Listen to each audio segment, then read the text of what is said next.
नमस्कार, मैं कपूचंद Verma, BCom part third का जो चैप्टर अपना चल रहा है ब्रांच अकाउंट, उसको हम आगे पढ़ेंगे।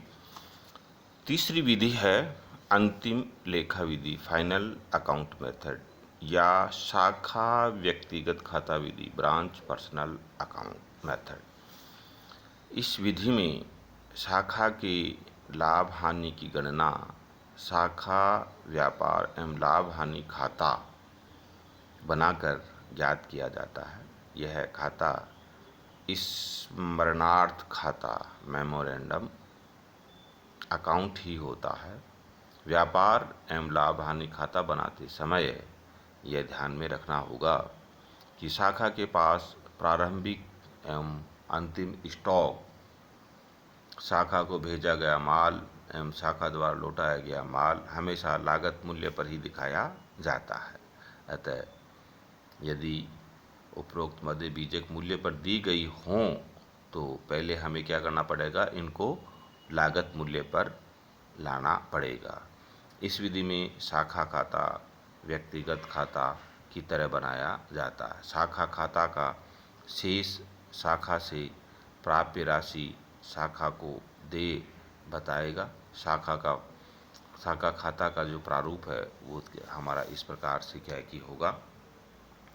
डेबिट पक्ष में to opening balance, total of assets with branch at the beginning, to goods and to branch account, to bank accounts and to branch for expenses, to general profit and loss account, by goods send to branch account return, by cash bank account received from branch, और by closing balance, ये CD ये हमारा balance रहेगा। शाखा के दायित्व हैं जो इसी शाखा की कुल संपत्तियों में से घटाकर दिखाई जाएंगी, या दायित्वों के प्रारंभिक व अंतिम शेष को विपरीत पक्ष पर दिखाया जाएगा। संपत्तियों का शेष ह्रास घटाने के बाद का होगा। इस विधि को निम्न जो हमारा क्वेश्चन है वो इस प्रकार से क्या कि दिखा है। देखिए, इस क्वेश्चंस में आपको दिख रहा है आराम से कि जो भी हमारी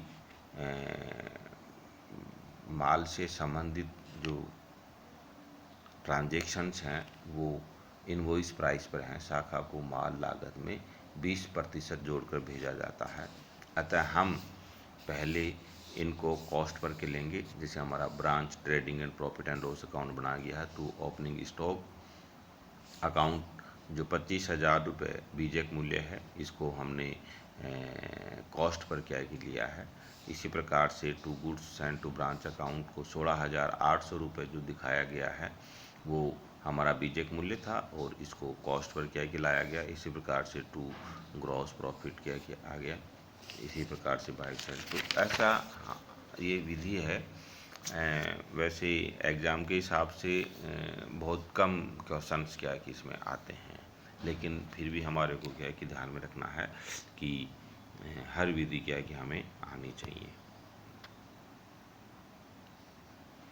नेक्स्ट है और नेक्स्ट एंड लास्ट है हमारी थोक मूल्य विधि, होलसेल प्राइस मेथड। कई बार HO अपने माल को थोक विक्रेताओं एवं अपनी शाखाओं दोनों के माध्यम से बेचता है। HO लागत में मामूली लाभ जोड़ते हुए थोक मूल्य पर शाखा व थोक व्यापारियों को माल भेजता है। शाखा इस मूल्य में अपना लाभ जोड़कर माल की बिक्री करती है। तो इस दशा में प्रधान कार्यालय की पुस्तकों में लगभग वही खाते बनाए जाते जो स्टॉक देनदार विधि में बनाए जाते हैं। शाखा के प्रारंभिक व अंतिम स्टॉक में शामिल लाभ प्रधान कार्यालय का लाभ थोक मूल्य पर के लिए स्टॉक संचय खाता बनाया जाता है। शाखा स्टॉक खाता थोक मूल्य पर बनाया जाएगा। शाखा स्टॉक खाता सकल लाभ व सकल शाखा का लाभ हानि खाता शाखा का शुद्ध लाभ बताएगा। तो इस संपूर्ण विधि को हम अगर पढ़ें तो शाखा देनदार विधि की तरह इसमें खाते बनाए जाते हैं। तो इस कारण से वो विधि हम पहले ही पढ़ चुके हैं। उसी प्रकार से क्या है कि इसमें अकाउंट्स या वो खाते बनाए जाते हैं। अतः इस विधि का भी यूज है वो बहुत कम होता है और एग्ज़ाम के हिसाब से भी क्या है कि इसमें क्वेश्चंस क्या है कि बहुत कम आते हैं, क्योंकि ये पहले जो हमने विधि पढ़ी है उसी के अकॉर्डिंग क्या है कि केवल नाम क्या है कि बदला गया है। इस कारण से एग्ज़ाम के हिसाब से ज़्यादा इम्पोर्टेंट नहीं है।